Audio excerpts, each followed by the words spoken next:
जय माता की। बैसाख कृष्ण गणेश चतुर्थी व्रत कथा। बैसाख मास की संकट चतुर्थी को वक्रतुंड गणेश जी का पूजन तथा कमल के गट्टे के बने पदार्थों का भोजन करना चाहिए। पूर्व काल में रतिदेव के राज्य में धर्मकेतु नाम का ब्राह्मण रहता था।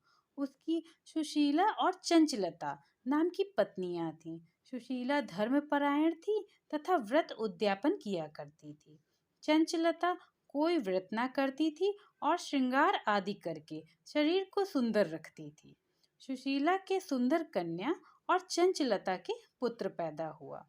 चंचलता सुशीला से बोली, तूने व्रत उपवास में शरीर को सुखा दिया और बेटी पैदा की। देख, मैं कभी व्रत आदि नहीं करती, फिर भी पुत्र पैदा किया। अपनी सौत के वचन सुनकर सुशीला बहुत दुखी हुई और भक्ति पूर्वक गणेश जी की आराधना करने लगी। व्रत से प्रसन्न होकर गणेश जी स्वप्न में दर्शन देते हुए बोले, सुशीला, मैं तेरी पूजा से प्रसन्न हूँ।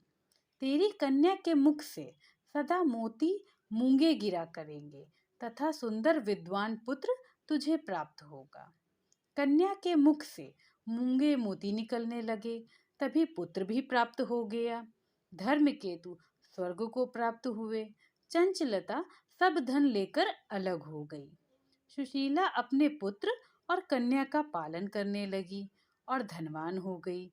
संपत्ति देखकर चंचलता जलने लगी और सुशीला की कन्या को कुएं में डाल दिया। श्री गणेश जी ने कन्या की रक्षा की और वह लौटकर अपने घर आई। कन्या को घर आया देखकर चंचलता सुशीला के पैरों में गिर पड़ी और बोली, बहन, मुझे तुम क्षमा करो।